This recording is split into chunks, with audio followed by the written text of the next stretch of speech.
भिवंडी राज्य मार्गावर टेन करडगाव दरम्यान असणाऱ्या पुलाची तज्ञांमार्फत तपासणी करण्यात आली आणि अनेक वर्षाच्या प्रतीक्षेनंतर अखेर या पुलावरील डांबराचे अतिरिक्त थर काढून व कठड्याला प्लंब कॉन्क्रीटद्वारे दुरुस्ती करण्याचे काम हाती घेण्यात आले आहे।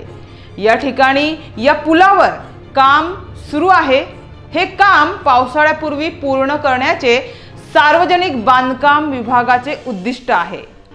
सार्वजनिक बांधकाम विभागाच्या अधिकाऱ्यांनी पूल तज्ञ विकास रामगुडे यांच्यासोबत जवळपास 70 ते 75 वर्षे जुन्या या पुलाची सोमवारी पाहणी केली।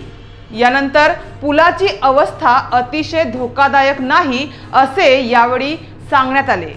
मात्र दुरुस्तीसाठी हा पूल किमान 2 ते 2.5 महिने अवजड वाहनांसाठी बंद ठेवावा लागेल अशी माहिती त्यांनी दिली।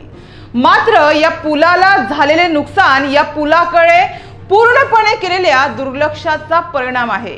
हे आता जवळपास सिद्ध झाले असून सार्वजनिक बांधकाम विभागाने यातून धडा घेत या मार्गावरील अन्य पूल व खराब रस्त्यांची तातडीने दुरुस्ती करावी अशी मागणी केली जात आहे। तर या पुलावरील अवस्था आताही दयनीय असून वेळोवेळी कोट्यवधी रुपयांची बिले गिळंकृत करणारे कंत्राटदार व अधिकारी यांच्या बेजबाबदारपणामुळे हा पूल आज नादुरुस्त झाला आहे असा नागरिकांचा आरोप आहे।